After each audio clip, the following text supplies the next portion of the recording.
When you get an invitation to go for a bike ride in the city with the Lord Mayor, well, naturally you take it up. Stephen Yarwood, what are we doing it for? Well, Council's doing a huge amount about cycling and I really want to share it with as many people as possible. Let's go. Great.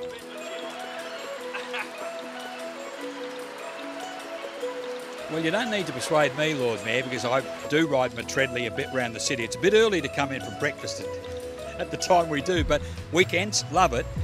And I've noticed there really has been a sense of progress on looking after cyclists in the city. What has improved?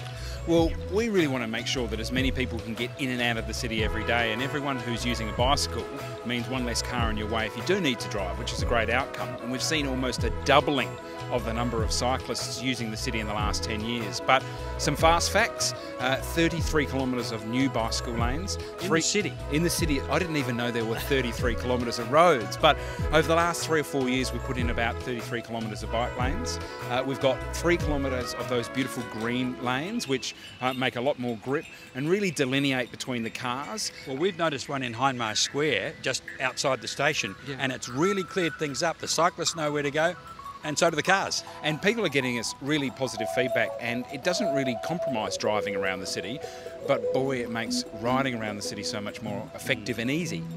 A huge amount more bicycle parking stations, so this whole notion of being able to ride in and park right outside where you want to go makes life a huge amount more easy. So my favourite gelati shop down the East End, there's a bike park nearby? Yeah, I was thinking more the pub myself, Keith, but okay. But absolutely. We can split it. Yeah, absolutely. The point is that now we've got so many more bicycle parking spots and you can park right out the door of where you want to go, which is hugely convenient. Yeah. Now, what about, that's progress and that's great. What are the tough bits?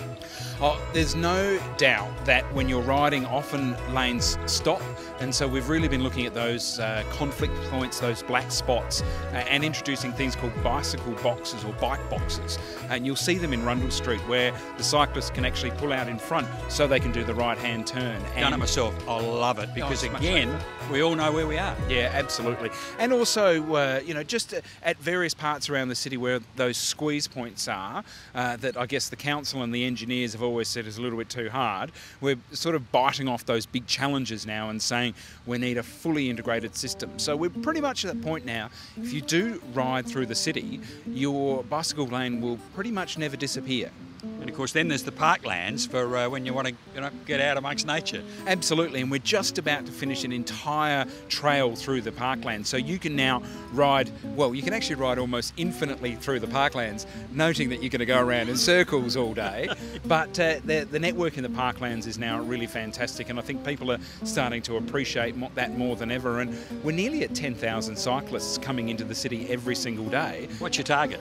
Oh, well, you know, in a perfect world, that's about 5%. If we could get up to 10%, I think we'll actually see more people actually want to do it, and we'll probably end up going from 10% to 20% more quickly.